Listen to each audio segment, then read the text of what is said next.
Hey, go to bed, motherfucker. This is Johnny with Tiger Bomb MMA, and tonight I'm going over UFC Fight Night, Vettori versus Cannonier, giving my thoughts, predictions on the whole card. Don't have a dog sitter, so my damn dog's clippy, cloppy nails might be heard throughout the video. Also, my neighbor's doing some construction, so you might hear that as well.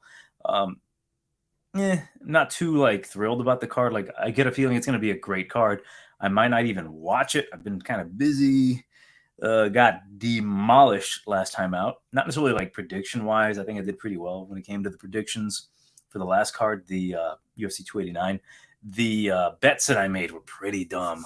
But I'm just going to get right into this particular fight night. We've got Modestas Bukauskas versus Zach the Ripper Pauga. This is a light heavyweight. Modestas minus 165. Pauga plus 140. Really not much to say about it. It's kind of funny that Pauga went from a co-main event down to the prelim opener, and it's a little disrespectful to Modestas. He was on the main card. I think it was the night in Perth, I believe, when Volk became a double champ. Just to see him, it's just kind of weird. Anyways, but when it comes to this matchup, I just think that Modestas is better practically everywhere, right? I think his game planning is going to be better. I think he's just better in every single facet that Zach Pauga might be better at. He's a better striker. I think he's more tricky on the feet. He's better at distance. He's better, frankly, even in the clinch. I think the way that Modestas has been evolving since his injury, which when he was assaulted by an Asian guy, I believe, I can't remember, where his knee exploded when he got attacked by the Chinese triad. That's how I remember it, at least. But with Zach Pauga, I think he's got some decent enough attributes in this particular fight. I'm not going to say oh my God, he's just going to hold him like he did against what's his face, the other kicker. The hell's his name? Jordan Wright. I think he did fine in that matchup. It wasn't what I wanted, but it is what it is. I think he might have some chin issues. I think he's got some decent cardio. When I really scoped him out in the Ultimate Fighter, I thought he was going to beat Usman just with pure volume. Then he got clipped and he got knocked out, which I thought was Usman's not really known for that knockout power, nor is he really known to set up his strikes properly. I get a feeling that Modestas, who frankly isn't necessarily the biggest striker, the biggest knockout guy, he's more of a kicker. If he lands a head kick, he can get the knockout. But I get a feeling he might actually be able to knock out Zach Pauga in this matchup. Realistically, it'll go to a decision. I think both guys are tough. I just think that Modestas is just slightly better. Minus 165, maybe a parlay piece if you want to add him into a parlay, a long one, nothing too major. For me, it's a pass overall, but I go with the Modestas Bukauskas by a decision. Next bout, Ronnie Lawrence versus Daniel Determined Argueta at bantamweight. Minus 150 for Lawrence, come back on Argueta, plus 125. This one's interesting. I find this one to be the more intriguing matchup of not necessarily the entire card, but it's up there. I think it should have been higher ranked, higher, closer to the main card. For me, it isn't as simple as Ronnie Lawrence doesn't really know how to stuff a takedown. I think he was kind of outmatched his last fight against Saliikhov. I think he might have been sick. I'm not sure really. I didn't really do too much digging into excuses when it comes to a shitty performance from Ronnie Lawrence, but I do think he's got the better striking here, karate background, his wrestling, his cardio. I think he's a solid fighter. I think one bad performance getting dominated by a guy the caliber of Saliikhov isn't an entirely terrible thing. It's going to happen sometimes. People are going to have really bad performances, and then you're going to pay the price if you fade him. Unfortunately, he is the favorite here. Daniel Argueta, I like Daniel Argueta. I'm rooting for the guy, I constantly am, but when I go back and watch tape on him, it seems like he's just a solid enough grappler and a good wrestler, and that's really it. His striking's not all that there. His striking defense isn't great. I think this one's really close, a little too close to call. It really does come down to if Ronnie Lawrence can stuff takedowns, right? I don't think he's going to be able to get Daniel down. He's a jacked young lad. He's 5'7", so he's not all that much smaller than Ronnie Lawrence. Funny enough, Ronnie, who's an inch taller, is a 2-inch reach advantage or disadvantage to Argueta. This one's, it's so tricky to me because I do have questions about Ronnie Lawrence's chin. He did get dropped by Mana, but Mana, I don't even know what to say about Mana because Mana kind of sucks, but his striking's good. So Did he just get caught off guard when he got dropped by Mana? Actually, it was a spinning back fist. I don't know why I remember it being a left hook. Daniel's got some power. I do think he's going to try to grapple fuck here. It's really tough. Like, I kind of want to go with Daniel. I'm going to go with Ronnie Lawrence by decision, though. I think the striking's going to be the biggest factor. If he can keep it on the outside, stuff takedowns, and just kind of pick at Daniel from afar, he can win this fight. Moving on, Teresa Belda versus Gabriela Frenandez. Ooh, Teresa Belda minus 175. Like, the one thing that I have here, why I'm going to pick Belda by a decision, she's a big girl. She's 5'9". Gabriela, I wasn't impressed with her tape. I picked Jasmine to beat her. I bet Jasmine to beat her. Made it look too easy. I think Teresa's going to be able to hold her down at least 2 rounds. Maybe the 3rd round's going to be a bit sketchy, but I truly do believe that Belda can get the job done. But her nickname is Rhonda? Ugh. What is this? The Czech Republic Rhonda? Okay. Yeah, I think she can get the job done. I can actually see her getting a finish here against Gabriela. Like, there's some good qualities to Teresa. There's some bad qualities to Teresa, meaning her takedowns are good, striking defense is bad. Gabriela, wasn't too impressed. Like, I think she got a guillotine in LFA, I think, to win the title or something. I don't really remember, but I remember thinking it was one of the lamest guillotines I've ever seen. And I'm like, yeah, this girl's not going to make it here. So I will go with Teresa, not touching this one at all. I mean, the line itself is like, get ready to cuck, so I'm staying away. Next bout. I like this bout. Felipe Bunes versus Zaga Zhumagulov. Zhumagulov is a minus 160. I'm going to jump on the Bunes line immediately. The reason I say that is I think he's perhaps not all that great when it comes to like his fighting game. I think he's a black belt in jiu-jitsu. He trains with the Pitbull Brothers. But I think he's good enough. Watching tape on him, I'm like, he's not all that incredibly impressive to me. Like, he's not a master of one particular art. I think his striking is good. I think he's going to have obviously the height and reach advantage here, which is a plus, especially at plus money, which is plus 130. I just think that he's solid, man. Like, there were moments in certain fights where it's like, oh, that's pretty good. Nice little knees, like nice aggression. Then he has bad moments where I'm like, you're losing nearly a split decision to a guy named Huáscar Cruz. Granted, it wasn't a split. I thought Felipe Bunes won. That was like 2 fights ago, like a clear 29-28. But there were moments in there I'm like, dude's Huáscar Cruz, who funny enough has his first name tattooed on his back, which is a terrible sign.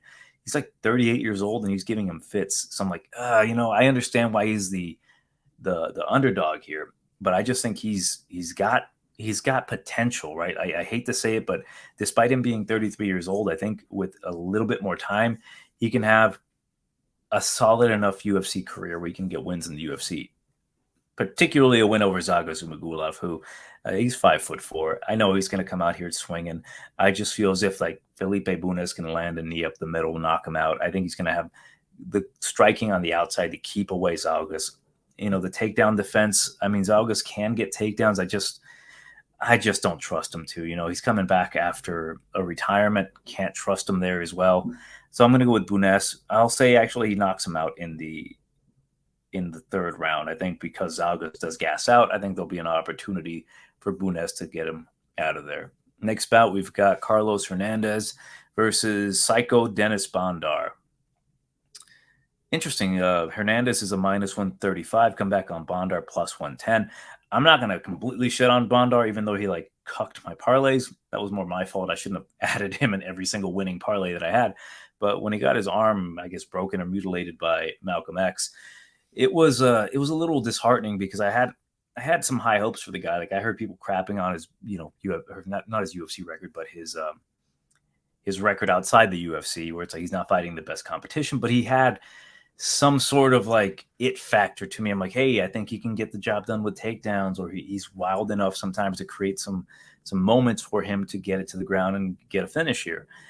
In this particular matchup, I just think that Hernandez, he's got the X factor that I need to see. I think he's he's got the willingness to fight. I think he is not going to put himself in any terrible spots, even if he does get taken down. I think on the feet, he's going to have the better volume. I do believe he will be able to stuff takedowns eventually, maybe not in the first round. I think he's going to have the better gas tank. I just don't necessarily like that he's a favorite. He's not a huge favorite.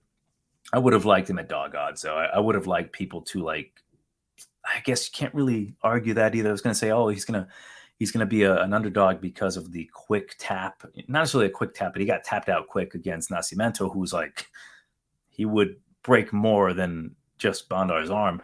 But when I come back and I'm like, Malcolm X broke his arm, I'm like, yeah, I guess can't be too picky when it comes to the odds here. I'm going to go with decision for Hernandez.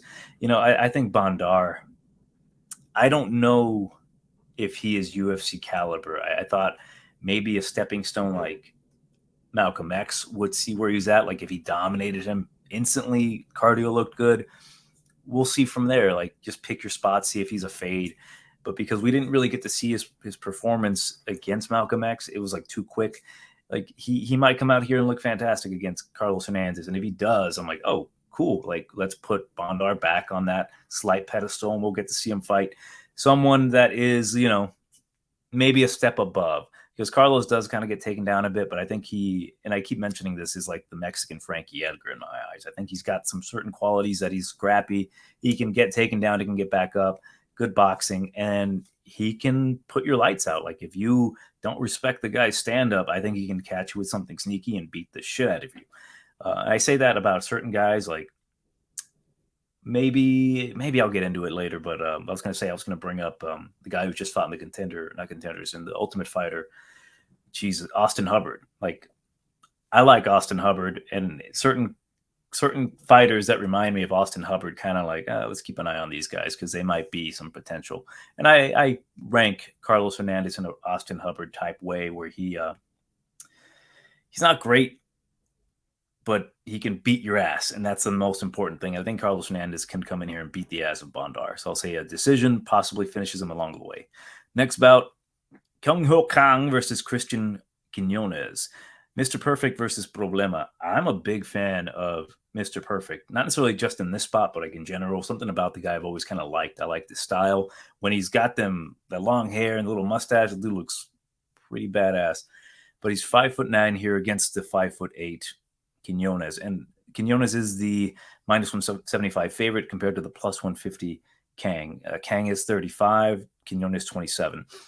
Off the bat, I was like, I'm going Mr. Perfect all the way by a decision. The reason for it is that I went back and I watched quite a bit of tape on Quinonez. He was the one guy that I kind of taped the most to make sure when I'm picking against him that I'm doing the right thing, right? Like oh boy. I made some mistakes the last card, so I'm like, I need to make sure I don't make the same mistakes. So I'm watching his tape, and I'm like, you know what? He's not as bad as I remember him being. There was talks about his volume, decent enough volume, but his defense is not for me. I don't like the way he keeps his hands low. Let me go back and look at my notes here. What did I write on him? Yeah, he's long, he's rangy, he's a good striker, good movement on the outside. Boxing's okay. It's not crisp. It's effective. Solid low kicks from the guy. These are the positive things, but his takedown defense is a little iffy. It's not terrible, though. Like, that's the one thing I'm like, can Kang take him down? I'm like, he might have some trouble in the first or second round. I think his takedown defense is decent enough, but it's not great. I think when it comes down to an actual wrestler in this division, he's going to have some problemos, if you know what I'm saying. The guy can get a little sloppy. I mean, I've seen some fights where he is not necessarily winning dominantly, but he makes a lot of bad mistakes where a guy as experienced as Kang can take over and possibly finish him, submission or whatnot. Like, I like Christian to an extent, but I'm trying to see what his limitations are, and I think his limitations will be the cardio and the pace. So if Kang can, say, for example, put on a decent pace on him, and his jab has to be effective here, and I think it will be. He's going to have a 3-inch reach advantage. Christian, he has a decent enough jab, but I think Kang's boxing as of late has been like, this guy is like perfected the jab in my eyes. Maybe not perfected it, but like got it close to perfect as possible. I think I wrote down here that Bisping was like gushing over Kang's boxing in the fight with Dana Gorilla. And generally, when you get the commentators talk about someone striking, it's like, oh, it's doing good. But like Bisping's like, oh wow, it's like that jab. He's really into it because a guy like Bisping would actually know what a good jab is. And I agreed with him. Like he's just landing it. And I think if he busts up Quinonez enough where he's not liking that jab, we might even see Quinonez go for a takedown. If that happens, that is instantly like Kang is going to win this fight. I think it's going to be close. I think it's going to be a decision. I'm going to go with Kang. I like the odds at plus 150. I'll probably take him and Bunes. Maybe on a parlay, maybe separate. We'll see. But I do like Kang in this spot. Even if he ends up losing a close decision, I'm willing to take the shot that he might pull it out of his ass. Like the guy is, in my eyes, a little, I don't want to say underrated. I think he's properly rated just because he loses to certain guys he should beat. For example, Ronnie Yaya. But yeah, in this particular matchup, it could just be that Quinonez might be biting off a little too much that he can chew, and possibly the general public doesn't understand how good Kang is. But we'll see what happens in this matchup, but I'll go with Kang by decision. Next bout, Jimmy Flick versus Alessandro Costa. I like Costa a lot as a fighter. He's minus 240. I don't like him in this spot. Jimmy the Brick Flick, he is what he is. I don't necessarily think he's got the best striking. His jiu-jitsu solid on the mat.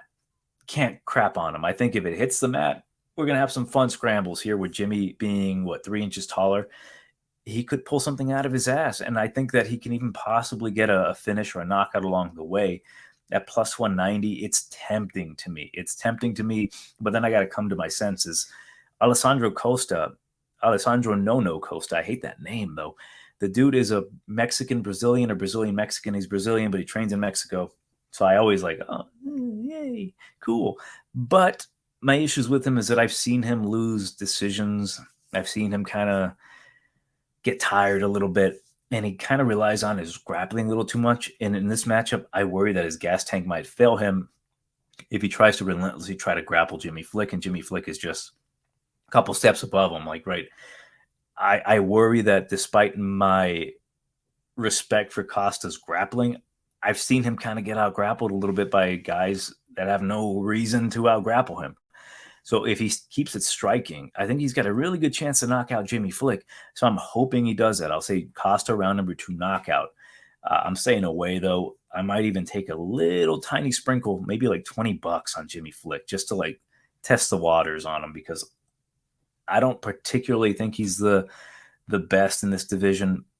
The retirement kind of made me feel a little, but I'm not going to completely crap on the guy. I think he's a solid guy. I think if he can learn some proper boxing defense, some good strikes, I think he can possibly even knock out Costa here. I think he can get a finish here regardless.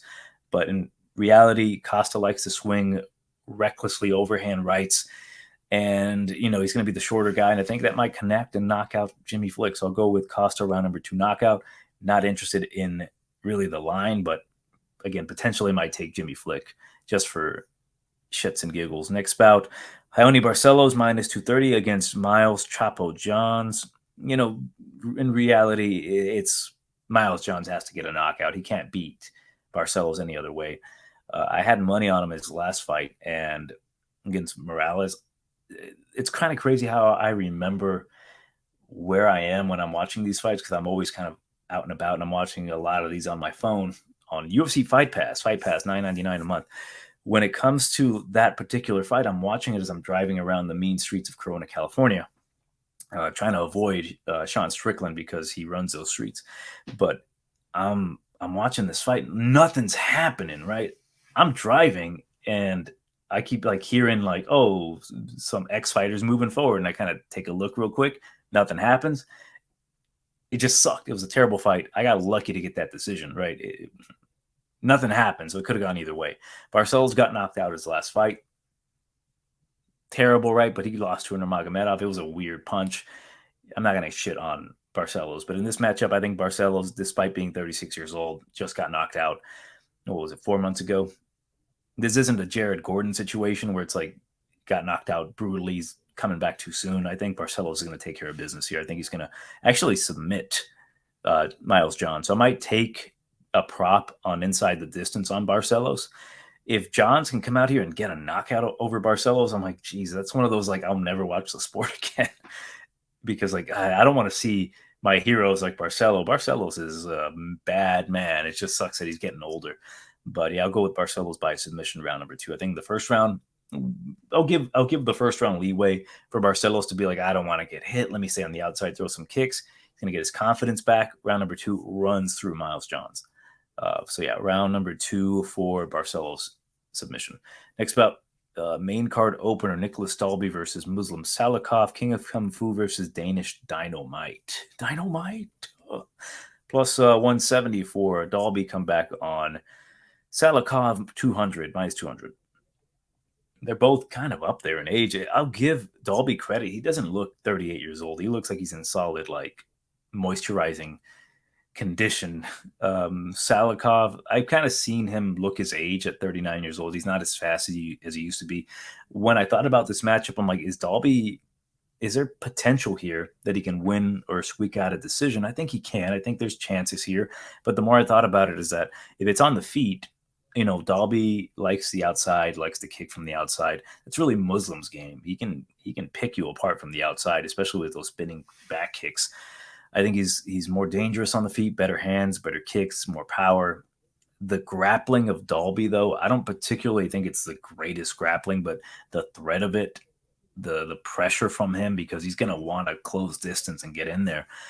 That's what kind of keeps me worried about it. I'm going to pick Saliikhov to win this one. I think he can actually get a knockout. I'll say, I'll go round number 1, depending on how Dalby looks. If he wants to test his machismo against Muslim Saliikhov, so be it. We'll see what happens. But I do think that Dalby's going to try to grapple. Might be a good live betting situation here if, say, Dalby gets dropped in the first round, but you see Muslim kind of get tired. That's my biggest worry, is that the 39-year-old's gas tank is going to fail him, which, I've seen it happen in the past where, I'm not too interested in like betting this one. But I go with Saliikhov round number 1 knockout. But again, this is all if things happen the way I would like them to happen, where Dalby is like, I'm going to go out there and knock out the Kung Fu master. Then he gets knocked the fuck out. That's what I want to see. Next bout, lightweight. This is going to be a banger here. Iron Nicolas Motta versus El Loco Manuel Torres. And that's crazy. A lot of people have Torres by knockout. And I can't disagree with them. The reason for it is that although I do think that Motta is technically better with his strikes, I mean, his striking game, to me, technically, and I always say technically, like, not technically it's better because he trained under some master. I mean, like, technique-wise, better than Manuel Torres, right? Like, Manuel is really wild in there. He throws from awkward angles, and I think if Motta is smart enough, he can just, like, avoid, he's better defensively, and either pick him apart or just kind of, like, boom, crack him when he's, like, for example, Torres is going for, like, a windy left hook, like, super windy, like, literally, like, fucking wind-up toy, and you see it coming. Motta gets in, bam, bam, something inside, something clean, something tight. I think Motta can get it done. The issue that I have here and why I'm going to pick Loco by knockout is that Motta doesn't really have a whole ton of knockout power in my eyes. I think he can get knockouts for sure with certain competition.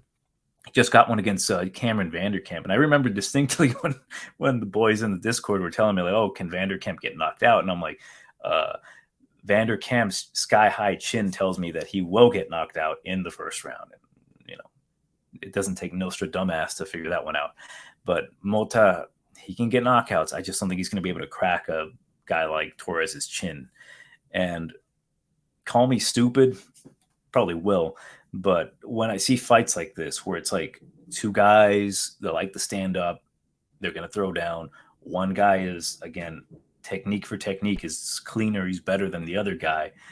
For me, though, I see something in Motta and in Torres that they might just say, like, screw it, let's go out there and bang. And I think that if Torres lands something just once, something unexpected, maybe a hard jab that Motta's just going to get in his mind, like, I need to get it back, screw technique, and he might make a mistake against Manuel Torres where he gets knocked out.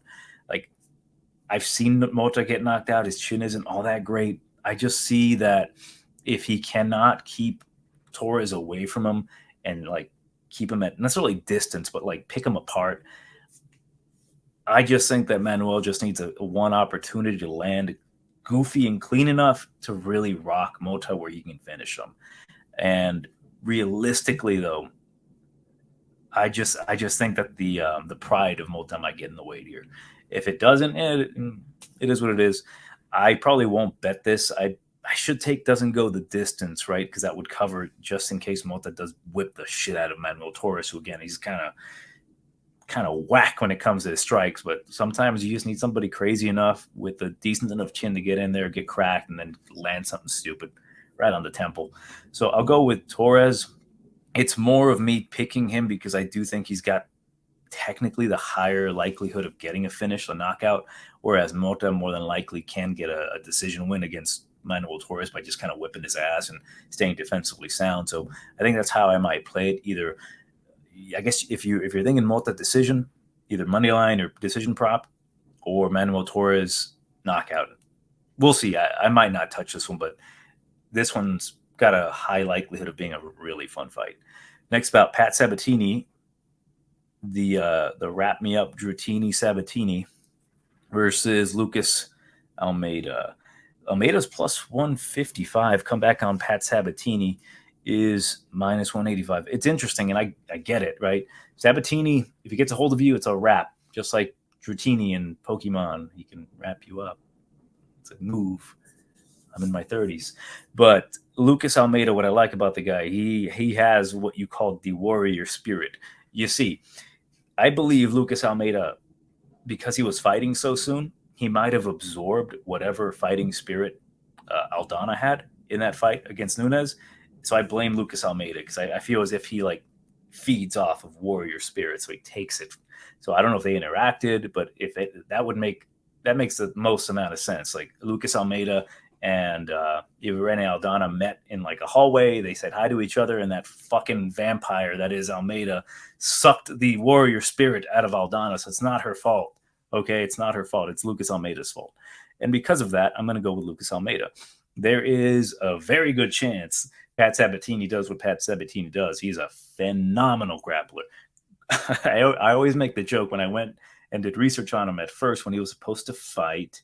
I don't think the dude's in the UFC anymore. Rafael Alves, the fucking breakdancing, jacked up, whatever. Alves missed weight by like 80,000 pounds, and he started crying on the scale. I was like, oh, he's fighting Pat Sabatini. I think it might be a good grappling matchup. And I actually picked Pat Sabatini to win because of his better cardio. And I'm looking at his what is it called? His LinkedIn, and he's listing all of his accomplishments, like literally like took first in Pee Wee wrestling back in the day, first grade champion and whatever. I'm like, dude's like proud of his wrestling. The guy can wrestle, the guy can grapple. And if he can take the back of Almeida, I believe he can finish him. He can grapple F him. But as long as he makes it out of the first round, if he does get grapple fucked, Almeida is going to come out here and try to take his head off. I am willing to lose money on that, for God's sakes. At plus 155, I will take Almeida by knockout. I mean, Pat Sabatini's chin and his striking, it's just like, I've seen him get dropped. When's the last time Damon Jackson got a finish by ground and pound TKO? Come on, man. Like, yeah, granted, it was a sneaky little up kick. Not even an up kick, like a teep kick, I suppose, that caught him.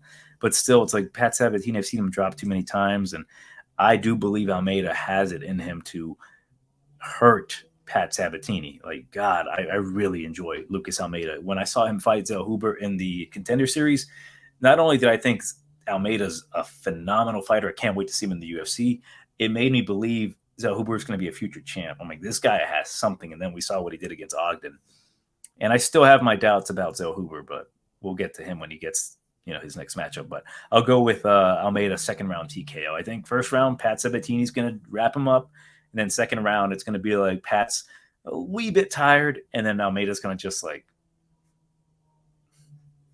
So, yeah, let's move on. Middleweight bout, Christian Leroy Duncan versus Armen Petrosyan. Petrosyan plus 130. Let's see, minus 155 for CLD. I like this matchup. And I got a stupid take on this one. It probably makes no sense. It probably won't happen. But there's talks about how it's going to be a striking battle between Christian Leroy Duncan, who he's a very good fighter. He's very good, but I have questions about the guy. He's 27 years old. His takedown defense, it's getting better. I just haven't really seen him truly defend a takedown since he won. Who did he beat? He beat some dude for the title in Cage Warriors. He was a much smaller grappler. He was getting out grappled. Even that guy, I can't remember who he fought. I don't remember his name, but he lost a contact. Whatever. It was just kind of funny. He couldn't find his contact lens in the cage, but he ended up finishing him. Then he beat Dusko where he stuffed takedowns and Dusko got hurt. It is what it is. Shit happens. I'm not going to hold that against Christian nor take that and be like, oh, a better grappler or a better fighter's going to beat him. We don't know. I don't know how good Christian is when it comes to like higher levels of competition here, but he's a very good fighter, very good striker. I think his takedown defense is improving. I think at range, he's super athletic. Dude does a lot of fantastic stuff on the feet. And I think his athleticism is going to really get him a long way. Petrosyan, there's a lot to like about Petrosyan. From the beginning, I like that he went out to Dagestan and learned to wrestle like a Dagestan or counter wrestle like a Dagestan. And this might sound stupid, but if he's going out there and wrestling, wouldn't he learn how to get his own takedowns? I know his takedown defense hasn't looked all that great in the UFC. You know, Caio Borralho kind of took him at will down. It's Caio Borralho, for God's sakes. I think he's top. He's up there. AJ Dobson couldn't take him down. But then again, AJ looked god-awful in that fight. Like, I picked AJ. I'm like, hey, AJ, you know, Mark Coleman his ass. And I don't know, man. It was bad. But I think in this particular spot, I'm a little tempted to see if there's a line out there where Armen Petrosyan might get over one takedown. I think he might be able to get a takedown, not because he needs to, because I think if it's on the feet, it's going to be fantastic. Armen, he's a little stiffer when it comes to his striking. I think clearly Christian's not necessarily get the better of the two. I think Armen is going to have more, I don't want to say fundamentals because they're both solid, but Christian does a little bit more when it comes to like flashier techniques, or Armen is more of like a meat and potatoes kind of guy, like meat and potatoes when it comes to like higher level striking, like solid kicks. This dude will come after you if you show any ounce of being tired, which I always liked about Armen. Like, he throws it all out there. Like, you take him down, and if you can't keep him down, the moment he pops back up, he's going to try to murder you. But I do suspect that Armen might try to mix things up here and get a takedown of his own. So I'm gonna take a shot on Armen here to win this one by a decision. I think on the feet it's gonna be really fun. I think Christian's got a good chance to get a finish here. Armen as well. I'm kind of hoping to see Armen go for a takedown. If he can get a takedown in this matchup, I think it's going to put him in a different conversation where it's not just the guy who's like, oh, this guy's just a striker who gets taken down and then he relies too much on that comeback after he gets back up. I think if it's like, hey, Armen Petrosyan's kind of getting a little better. He's 32 years old. If he wants to make a run, he has to kind of complete his game. And I get a feeling that he's going to pull something out here because like he has to start fighting a little bit smarter, like just striking battles against good strikers. It might get him in trouble. Or he might lose his decision, especially to a guy as talented on the feet as Christian Leroy Duncan. So I'm going to go with Armen Petrosyan. I'm not certain if I'm going to take a shot on him yet, money-wise. I think it's a really close fight. Definitely is. But if Armen does shoot for a takedown and gets a takedown, and if I can find that line somewhere that's not on Bet Online, because I don't fuck with Bet Online, I might take that. Let's move on. We've got the co-main event, Armen Tsarukyan versus Joaquim Silva. Neto BJJ, man, the freaking odds, minus 1,000 for Armen. Come back on Neto BJJ plus 650. Jesus, 650. Some might say it's an auto bet. Just take a shot on him. I mean, Neto BJJ is a solid fighter, right? He's fantastic. But I do think he's going to get knocked out here on the feet by Armen Tsarukyan. I think Armen, he's a little overconfident, which is going to make him fight on the feet. I don't think he's going to try to how do I even say that? I don't want to say that Armen's afraid to take it to the ground. I don't think he is. I just think he's going to think to himself, I can knock this guy out. Why even bother breaking a sweat and taking him down? Just knock him out, get my paycheck and go, then call out Michael Chandler because he's got a thing against Michael Chandler. Yeah, what a dickhead. But I do like Joaquim Silva. It sucks that he has to be fed to Arman Tsarukyan. Can Joaquim Silva win? Absolutely, right? Like if that overconfidence gets to be overconfidence and Arman's just like, yeah, fucking Neto's gonna beat the shit out of him. He just takes one solid hit, and then Arman's going to try to wrestle, and then he can get snatched up with a choke or anything, right? Like it's MMA. I've learned a long time ago that shit that should not happen, like Neto BJJ winning, is probably going to happen. Possibly, shit like that happens all the time. Like I bet a certain female against Shayna Dobson, and Shayna Dobson ended up winning that fucking fight. So it is what it is. But yeah, Tsarukyan should win this one. I'm going to actually predict he's going to go out there and like just throw hands. So I'm going to go with Tsarukyan, round number 1 knockout. He's going to try to make a definitive statement here. It's like, hey, all you cowards are afraid to fight me. Michael Chandler, see you at the top, blah, blah, blah. Shit, if that happens, I'm going to laugh if I end up watching these fights. But moving on, main event, we've got Marvin Vettori, the Italian Dream, versus Killa Gorilla Jared Cannonier. And shit, it was a pick'em last time I checked. Minus 150 come back on. That's Vettori come back on Cannonier. Is a plus 125. Cannonier's a nutcase, but he's a solid fighter. He's 10 years older here. And I do think it's a close fight. I do think just automatically, because I think it's going to be a close fight, it's Cannonier by decision. The reason I'm kind of making that conclusion is that I do think that Cannonier he's in a spot, despite his age, where he's kind of undeniable. Like, this might end up biting me in the ass, but like watching him from like heavyweight to light heavyweight to middleweight, and the way like I've seen footage of him training, and this guy is like training seriously. He's got a weird mentality as like where guys at 39, they're like, hey, my career's winding down, but it's for him, he doesn't see it that way. It's like he's just getting started. I don't know what his plan is, how long he decides to start fighting. Hell, he might get finished here and retire. I don't know, but the way and the work he's putting in that I can see, it's quite impressive, right? I don't know if it's the crystals or whatever the hell he's smoking, but he looks in great shape. His takedown defense it's not crazy good, but then again, like it is good. It's a very solid takedown defense. So me using the sample size of him versus Brunson, who's like he takes everybody down except certain people that knock him out immediately. It's kind of unfair because Brunson's a fantastic wrestler.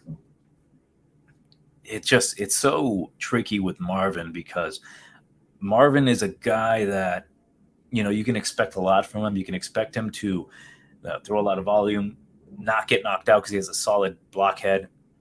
It's just that as of late, I don't know if he's regressing though. Like since he moved to Extreme Couture, I don't know what it is, but I don't know if it's just that he's too comfortable there where he's just not getting better. Like to me, he looked, again, regressed against Roman Dolidze. And I feel as if Jared Cannonier can kind of scare and white boy punk Marvin Vettori, he could have some success here where if like he might get a little too cautious to go for a takedown, or he might again be a little too cautious to get a little too close to Cannonier, who's going to be battering the legs. I think Cannonier he hits ridiculously hard. I think Cannonier even has a good chance here to break the jaw. Not necessarily the jaw, I shouldn't say that, but break the iron chin, if you will, like knock him out is what I'm getting at. Marvin Vettori, I think he's got a really good shot here. It's a really close fight. I was always kind of leaning Cannonier, but after I saw some footage of him kind of training, I'm like, yeah, I think he might have it in the bag here, where he's going to have the power advantage. And what I really hate, because this is going to be at the apex, right? We might see the same thing against Vettori that happened with Sean Strickland, where he's going to be a little lighter in the skin, and you might see a little bit more damage better on him. But I really do actually think that Jared will be landing the more damaging shots here against Vettori. Vettori, I think he eats a little too many shots for me, and I think he's got a good chance to get dropped here and finished by Jared Cannonier. If Vettori comes out here and he looks like he used to, like the early Italian Dream, where he was like full of confidence and just pushes forward and kind of tries to grind out Jared Cannonier, we might possibly see that. We might even see a Vettori submission here. Like, we forget that Vettori is a solid BJJ guy. He's a black belt. But yeah, I just think that Cannonier is just going to be a little too athletic for Marvin Vettori and just kind of edge it out clearly. Not necessarily like, how can I explain it? Because I've heard the whole thing of like, oh, it was close but clear. I don't think it's going to be super close. I think each round's going to be like, yeah, Jared Cannonier won that one, instead of like, oh, I don't know who won that round. Johnny, tell me who won that round. I'm like, I'm not fucking watching this shit. But yeah, I think Jared Cannonier is just going to be doing enough to win each round, stuffing takedowns. He's probably going to bloody up Vettori. And then if he drops Vettori, I think that's going to be like the sign of like, hey, it's coming to an end. And unless Jared gasses out in round number 3 and Vettori comes back and whips his ass, I see Jared either getting a finish or just winning this one by a decision. But yeah, let me know what you think of the predictions below. Johnny Tiger Bomb MMA, comment, subscribe, all the bullshit YouTuber stuff. Yeah, I'm not going to be like promoting. I don't really like asking people to subscribe. So it's like, it is what it is. Mainly because if the State Athletic Commission finds out, I might get fucking fired. So Johnny again, Tiger Bomb MMA. Catch you, whatever.